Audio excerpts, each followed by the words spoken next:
The Tom Woods Show, episode 1400. Prepare to set fire to the index card of allowable opinion.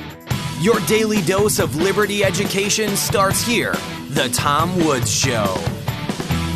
Folks, my away carry-on is everything I look for in a suitcase. It's lightweight, strong. It's got a really smooth glide through the airport. It's got a built-in combination lock, a compression system for overpackers like me, and a laundry bag to boot. Get $20 off a suitcase when you go to awaytravel.com/woods and use promo code WOODS during checkout.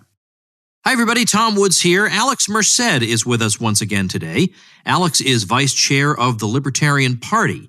He previously appeared on the show alongside Gene Epstein because he and Gene together have quite a bit of knowledge about the financial sector. And that's one subject where I think a lot of people have plenty of questions because there's a lot of lingo that's thrown around where it's just assumed everybody knows it. And it just seems confusing and opaque to a lot of people. So I brought them on and I just threw a lot of listener-supplied questions at them. And I think they cleared up a lot of misconceptions, misunderstandings, and just help people understand the financial sector better. Well, today we want to talk about the Libertarian Party itself. And once again, I'm going to be drawing on some questions submitted by folks in the supporting listeners group, the Tom Woods Show Elite. You can be part of that via supportinglisteners.com. Alex, welcome back. Hey, Tom. Thank you for having me back. So excited. All right, let's talk Libertarian Party. I solicited some questions from the supporting listeners group, supportinglisteners.com, the Tom Woods Show Elite group.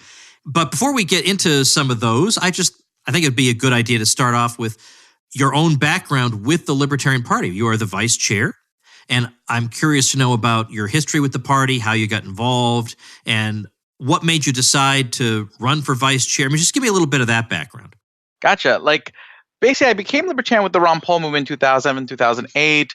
But after that, I didn't get directly involved with the Libertarian Party. I kind of dove deep into really Seasteading Institute and stuff like that. It wasn't until 2013, actually, Roger Stone intervened in the convention of the New York City Libertarian Party and they actually had to throw out the convention. So they had no candidates.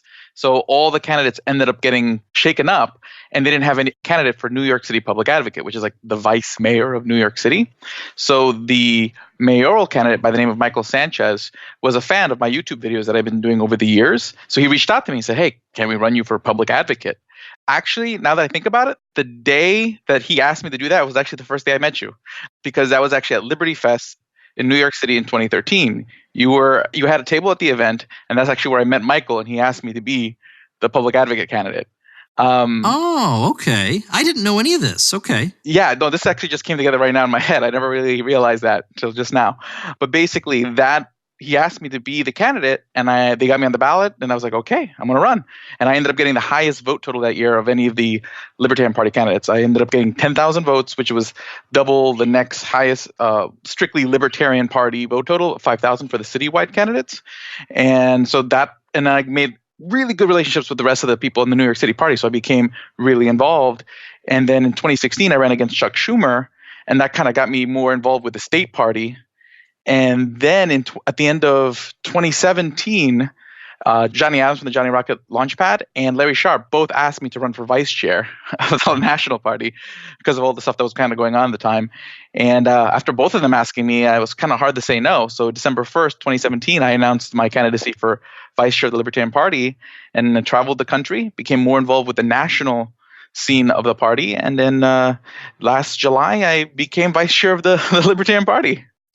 Well, that is quite a story. And I want to make sure everybody who's listening knows kind of what you're known for. And I would say what you're known for most. In fact, before I say that, what would you most like to be known for in the Libertarian Party? And let's see if it matches up with my answer. I think what most people know me for is as the nice guy of the Libertarian Party. I generally am a very nice guy, but I generally got my start more intellectual. I just became really interested in Austrian economics and then more economics more broadly afterwards. And I spent pretty much all of 2008 to today making videos on economics and philosophy. Literally every time I read a book, anytime I learned something, I'd make a video about it. So there's over 2,000 videos on YouTube and thousands of podcast episodes all over of me just talking about what I learned. But I've always kind of been someone who tries to reconcile and understand other people's ideas. So people always looked at me like as a sort of welcoming and inclusive figure. Am I hearing a chirping bird in the background? Yeah, I apologize for that. My cocktail just flew into the room. You don't have to apologize. It's just so funny the things I hear in the background with guests. All right. So are you a non-aggression principle, self-ownership kind of guy?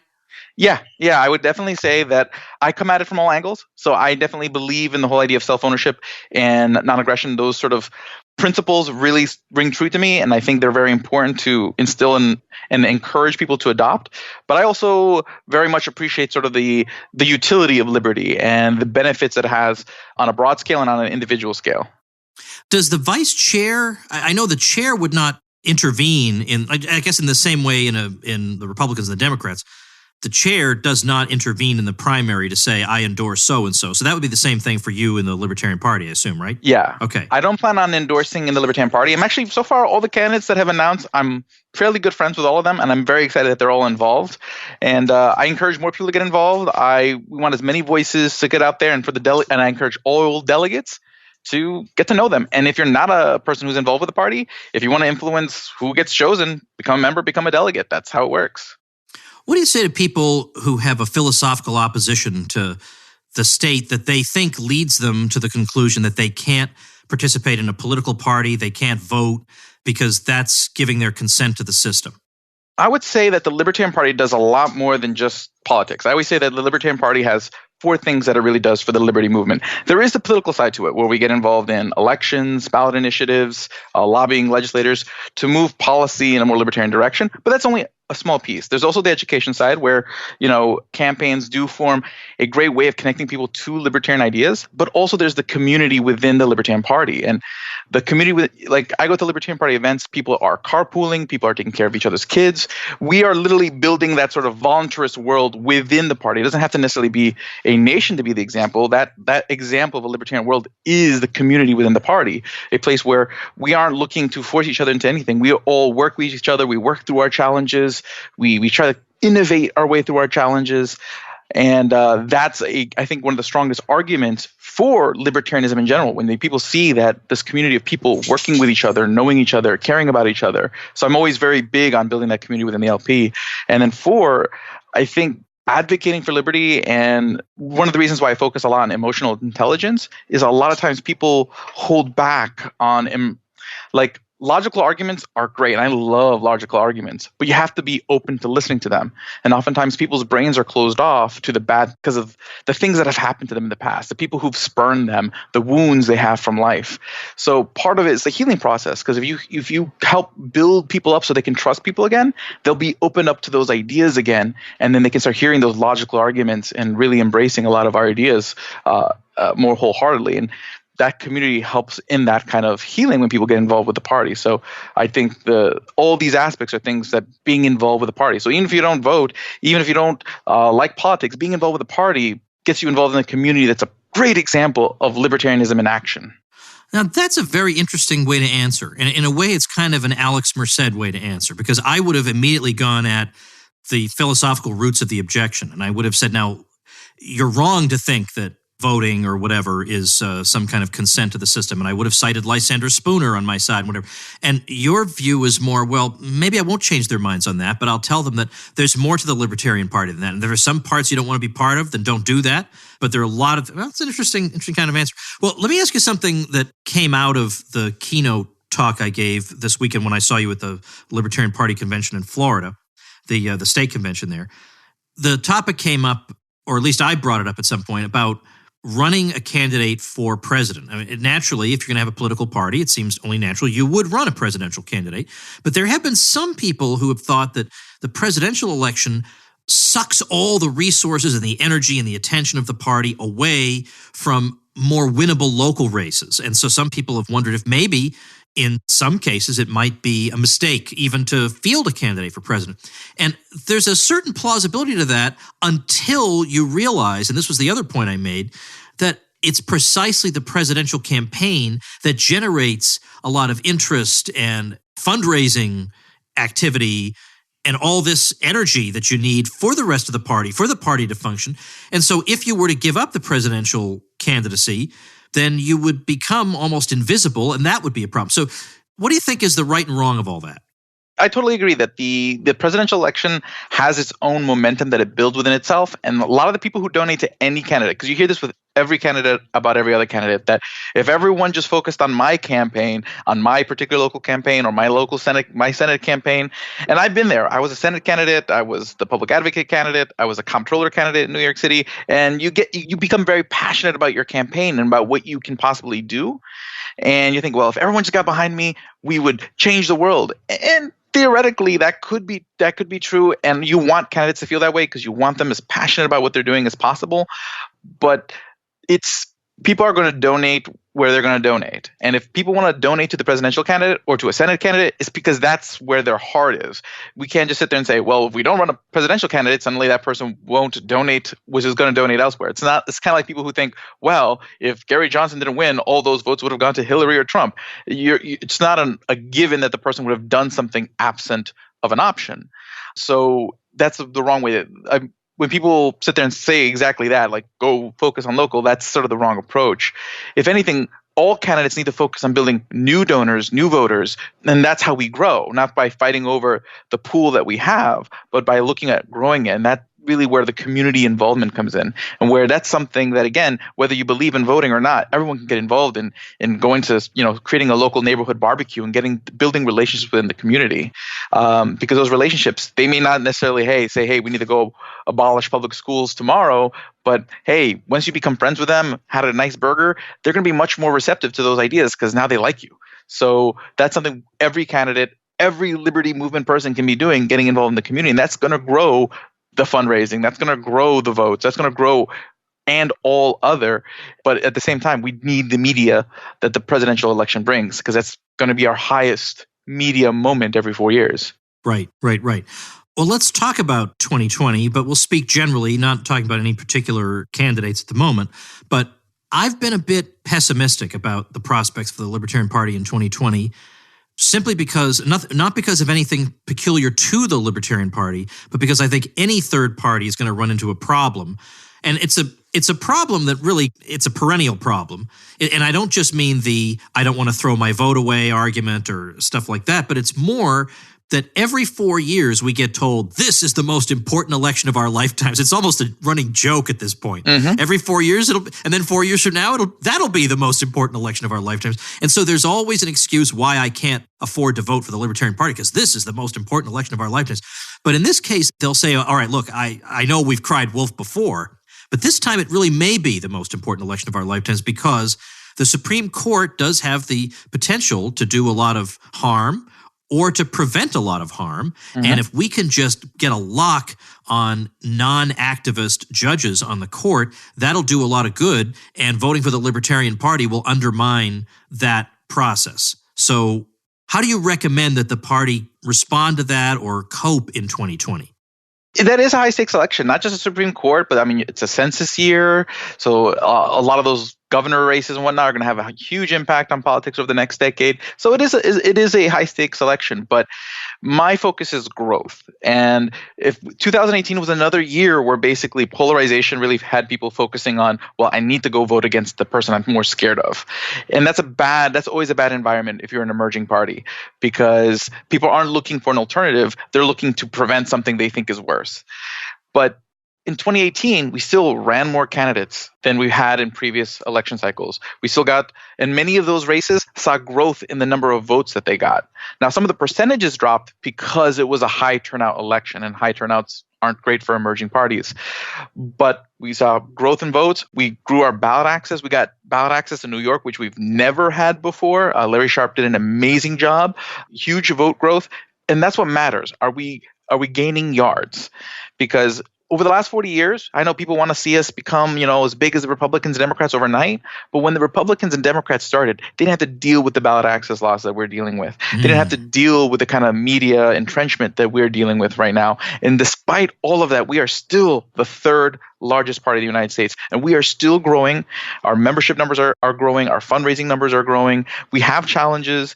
And, if you're expecting us to be at the top in 2020, maybe that's not necessarily the right metric, But if you're looking at 2018, how in 2018, despite there being a lot less attention for emerging parties, we still did better than we did in 2016 by a lot of metrics. Even our convention revenue was better, I think just about better than 2016. So that, which is pretty impressive. So the fact that we're still growing despite kind of things going away from sort of that emerging party friendly 2016, that's a good trend that we're still growing. And as long as that trend holds, I'm happy.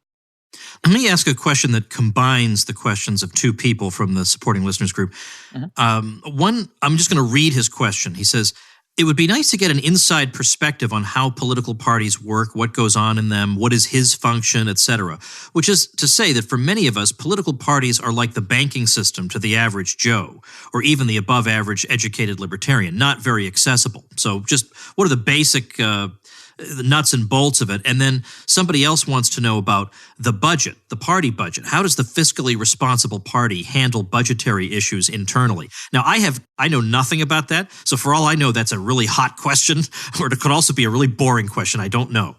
It's interesting. I mean, basically, what a political party is, it's just an organizational apparatus to do X. In this case, for the Libertarian Party, to do libertarian stuff within the political realm, which is not the only realm of doing libertarian stuff. I mean, I'm very big on all the cultural stuff, like the music of backwards and also all the innovative stuff.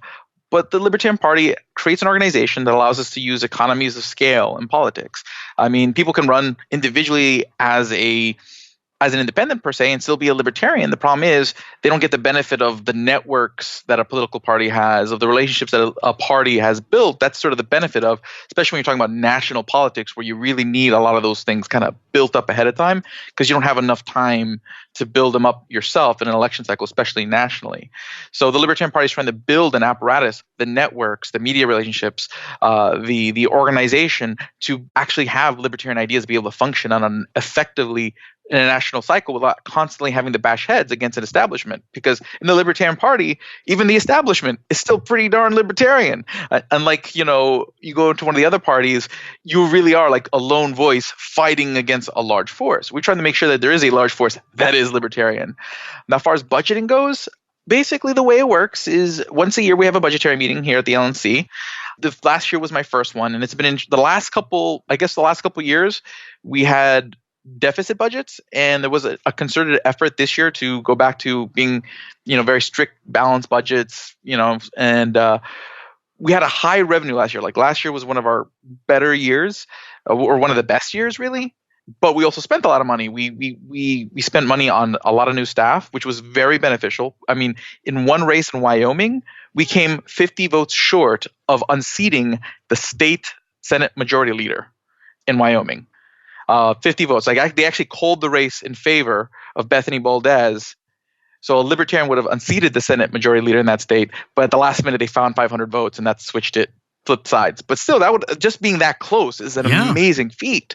And that was because we invested in having some people going in there and help the organization of the party and kind of practice some of that traditional retail door knocking and whatnot. So we've seen a return on those investments, and we want to make those investments on a greater scale. But showing those small examples hopefully will inspire people to say, hey, you know what, if I get my $25 membership in the Libertarian Party, hey, the money's actually being used for something.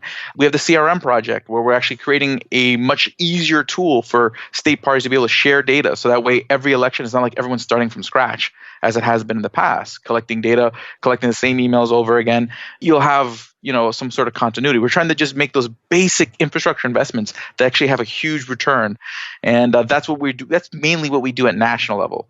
So there's a national budget, which is fairly not the most exciting thing in the world. It's really, do we pay the building's mortgage? Do we invest in these projects? And, that's pretty much the deal national. And then every state has their own budget. Some states have much bigger budgets than other states. And, having gone to a lot of state conventions, there's a very huge disparity between sort of the most organized states and the least organized states. So there's a lot of room to grow. If people want to get involved, right now there's a lot of room to actually get involved and have huge impact because of the size that we're at right now. So we're having impact on a national scale despite our size because we innovate. Because since we're not doled down by all the sort of entrenched leaders and whatnot and old traditions, people can try out new things, try out new technologies. People can experiment. I like to think of the Libertarian Party as a clearinghouse for libertarian activism, where people can try different things. And it's like a free market where good ideas rise to the top and people try some things that don't work and it disappears, but at least you're free to do so. Unlike other parties where they really control how candidates run, they really control who says what, and basically they keep trying the same things over and over again. Here you get some experimentation. And I like that. And I think that's part of the reason why we have grown more than other emerging parties, because we have basically internally we're a free market of activism in the same way we believe in free markets in the economy. This one looks kind of interesting. The gentleman is asking, I'd like to hear about successes of elected libertarians. I hear a lot about them running, a little about them winning, but not very much about what they actually do in office. Do you have any anecdotes you can share? Oh, yeah. I mean, last year, Jeffrey Hewitt in California, he won. He's now our highest level elected libertarian. He won a seat on the Riverside County Board of Supervisors. And Riverside County is as big as a few. I think it's actually bigger than a few states as far as population goes. And before that, he was the mayor of Calamasa, California. And he went in there and actually renegotiated the pension system, because basically the California pension system is a fiscal disaster. And he actually went in there and actually was able to opt out and basically took on the unions head on and succeeded and won, and basically drastically reformed the pensions and retirement system for Calamasa into a much more fiscally sound system in a sense. So he actually took a problem that existed and fixed it. And he did it by basically reaching across the aisle and over the years building relationships within his community. Like, he is a libertarian through and through, and he actually did our State of the Union address this year. But I mean, I would definitely go take a look at Jeffrey Hewitt as one of the best examples. But also a lot of the California libertarians have done some cool stuff. Like there's a couple in Northern California that, not as elected libertarians, but there was a tax increase going on in their community. And by doing the research, by strong advocacy, they actually prevented it from happening. So there are people who are actually making real changes, and there's real results from, again, not just elections and candidates, but from activism. We help out with, you have libertarian parties helping out with ballot initiatives to, decriminalize drugs or basically end prohibition at all levels and fight taxes. So again, that activism can take many forms, and there's actual results. There's actually things we can point to. Now, would I like there to be more? Sure, but it's growing, and that's what matters. Let me now share a passage from David Friedman that I was not familiar with until this very moment, but maybe you've heard. Mm-hmm. And it had to do with the Libertarian Party. It just goes to show David Friedman's been around a long time. I think this is from 1973. So I'm going to read this to you. It says, "When I say that a party wishes something, I am again employing a convenient abbreviation. Consider a small ideological party, such as the Libertarian Party. Initially, actually, by the way, I'm not sure that the quotation is from 1973. It could be a reference to, it doesn't matter. It's from a long time ago. Okay. It says, consider a small ideological party, such as the Libertarian Party. Initially, all it has to offer to potential workers, officers, or candidates is the opportunity to achieve their ideological objectives. As long as that is true, its members, officers, and candidates continue to be the people whose main objective is ideological, and the party continues to believe in libertarianism. Suppose the party begins to win elections. It occurs to some people that positions of power within the party may, in the long run, be worth quite a lot of money. Some of the people to whom this occurs may be non-ideological and willing to proclaim any ideology they find convenient. Others may be vaguely libertarian, but with a greater commitment to their short-run private objectives than to their long-run public ones. What these people have in common is their willingness to make a profession of gaining power within the party. In the long run, in the struggle for power, professionals will beat amateurs. It is as certain as anything can be in politics that once a party achieves substantial political power, it will eventually swing towards a policy in which ideology is a means, perhaps an important means, but not an end. It will become a vote and income maximizing party, taking positions dictated by its ideology when that seems the best way of getting votes, or the volunteer labor and money it requires in order to get votes, and taking actions inconsistent with its ideology when such actions yield the party a net profit in votes or dollars. We already have two parties like that. I see no advantage to having a third. Now, I don't think that's a good description of what's going on in the Libertarian Party at this moment. But if it were to become super successful the way he's positing here, how do you prevent that? I've had this question before, and generally my feeling is this. This is what happens to all successful institutions over time. As institutions get successful, they grow, they become stale, they become stagnant, and eventually they die. That's why you want free markets, because businesses that were great and innovative in the past become old and stale in the future. Who knows? Maybe back in the day, Democrats and Republicans were much more edgy and cool than they are now. But now they're old and stale, and they need to die. And the Libertarian Party right now is growing. It is very strong in its principles, very strong in its ideology. And maybe in the future, as it grows and succeeds and does some work towards that ideology, it becomes big and stale. And at some point, it'll need to die and new parties will need to come. I don't expect institutions to be gold forever. Like it's like, the Outsiders. Nothing stays gold, pony boy. But at this point, it's gold and getting golder. And that's in this moment, it's the vehicle for what I want to see in the world. Will it always be that? I don't know, but I never expect any institution to always be that.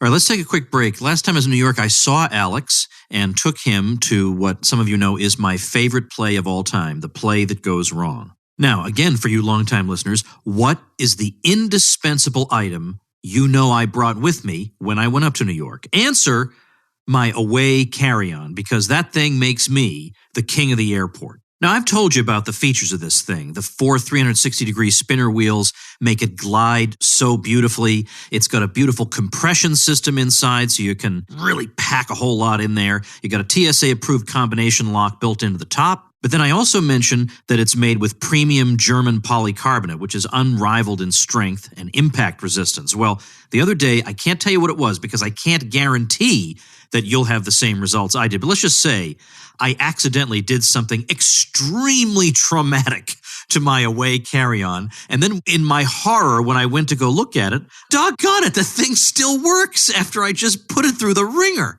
Free shipping on any away order within the lower 48 states. And for $20 off a suitcase, visit awaytravel.com/woods and use promo code WOODS during checkout. That's $20 off a suitcase when you visit awaytravel.com/woods and use promo code WOODS during checkout.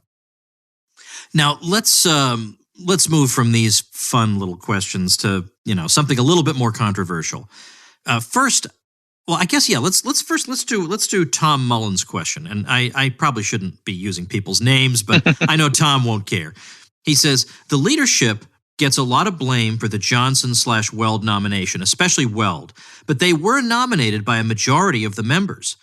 Does Alex believe Johnson and Weld represent the views of a majority of the membership? If not, what are his thoughts on why they were nominated? And does he foresee candidates who more closely resemble the party platform being nominated going forward? Why or why not? Oftentimes in politics, I don't think people always vote for the person who represents their views the most. I mean, I generally do, but I think a lot of times people look for a balance among different things. Who represents views that I generally agree with, but then also checks off other boxes to accomplish what I hope to be accomplished. So it's not just the what, but the who, the what, the where, the why. And at the end result, Gary Johnson crossed off more boxes for more people than any of the candidates. Weld a little bit more closely. So, I mean, it was only a few votes shy of having a Larry Sharpe vice presidency, which, it was what it was. But at the end of the day, it is the delegates who make the choice. And generally, the officers are fairly hands-off in the process. We don't get to decide whether someone runs or doesn't run. I've been running into that controversy this weekend after we with some new candidates who appeared. But, what we do is we just facilitate the process. We're just trying to make sure that the convention, that there is an institution that's rules are being adhered to, that allows people who care enough to be involved to be able to make that decision. But I would say that what the people decide at the national convention is generally a sum of a lot of different values, not just purely is this the person on the stage who represents my values the best, because also people will care about the result of that action and whatnot. I mean, I generally am someone who probably does vote for the person who really just kind of represents my views the most. That's why I enthusiastically voted for Ron Paul in 2008 and 2012, and generally still vote pretty much Libertarian in most elections because that's just where my heart is. But at the end of the day, if you're voting as a delegate in the Libertarian Party convention, your heart is already much more away from establishment thinking than people who are already operating generally in the Republican and Democrat Party. So you're already a couple steps removed. Maybe not as removed as other members, but it is what it is. I don't think the process is bad. It's like any electoral process, it ends up having a median result. But if you want to have the most impact, I think you can really have that strong libertarian voice by getting involved and making it more libertarian. All right, a couple more things I want to ask you. One of them's hypothetical, but not entirely, I suppose. Let's suppose you have an election, maybe it's a governor's race or whatever, in which there are two people running, and one of them, you don't know, nobody knows what they're going to do when they get in power. But let's say what the person is running on seems like it's 75 to 80% in line with what we believe. And if a libertarian candidate jumps into that race, it is almost certain to turn that election over to somebody who is 5% with us. Can you ever imagine being in a situation where even privately and quietly and without fanfare, you would advise against any libertarian candidate entering that election in a case like that?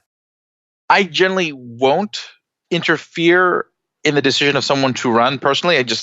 I mean, there's been actual situations like this that have come up over the last year since I've become vice chair and in my running for vice chair, where there were races where people were concerned. It's like, hey, we have this really almost good Republican.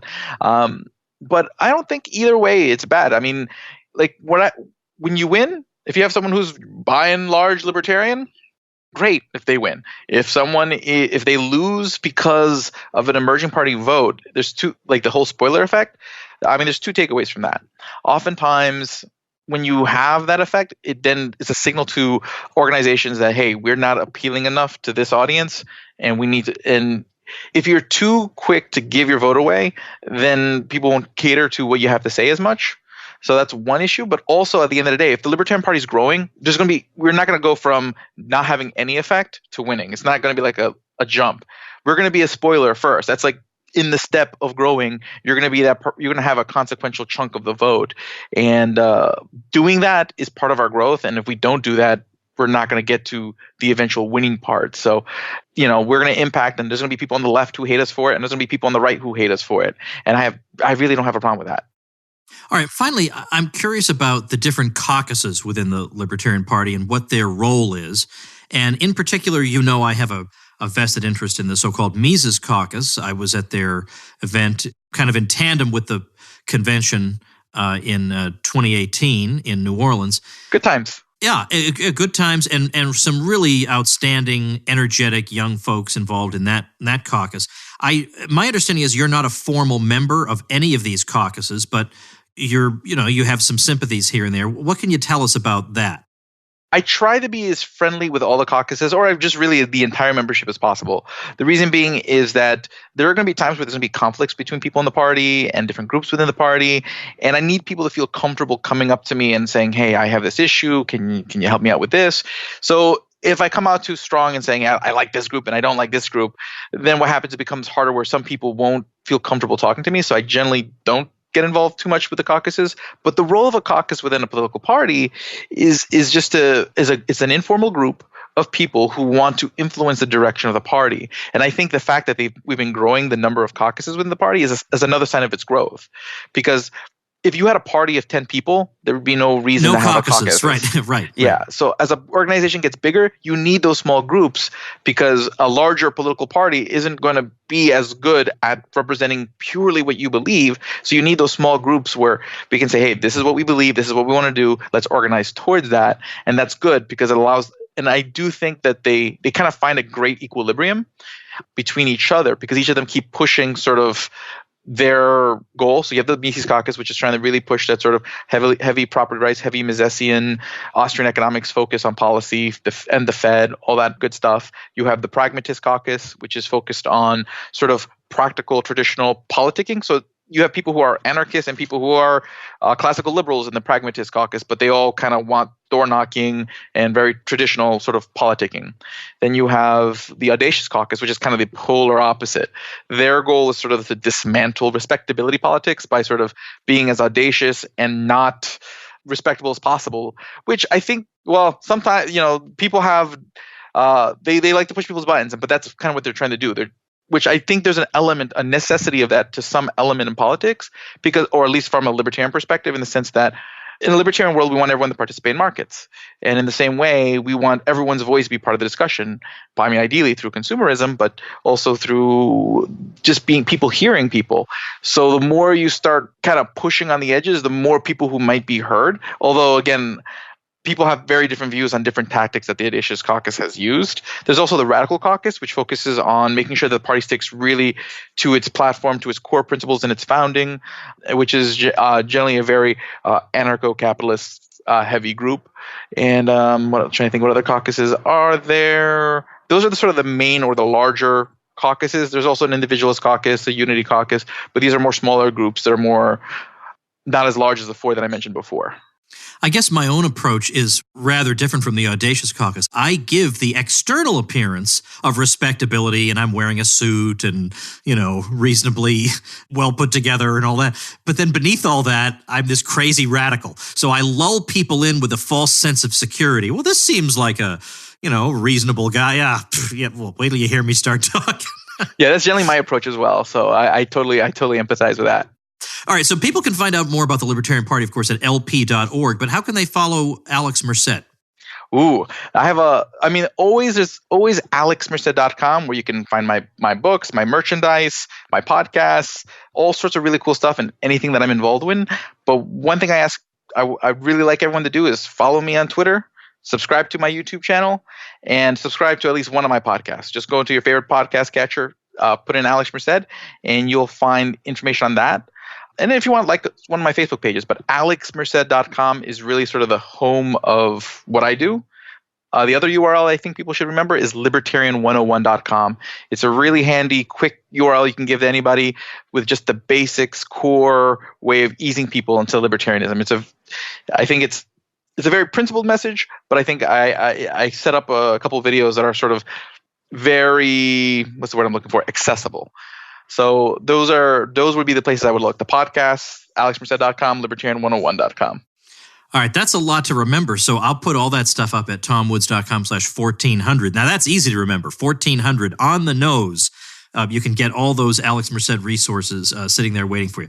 All right, well, I appreciate you coming on, answering some questions. I think you're a real force for good in the party. I love that you make the effort to listen to everybody's perspective and try to get along with everybody. I think that's extremely admirable. Somebody's got to do that, and I think you're doing an outstanding job. And I'm glad to have supported you, and I'm glad you were elected. And man, are you energetic? You're flying all over the country, and you still maintain this positive outlook. And at no time do you say, "Doggone it, I'm stuck in some blankety blank airport," whatever.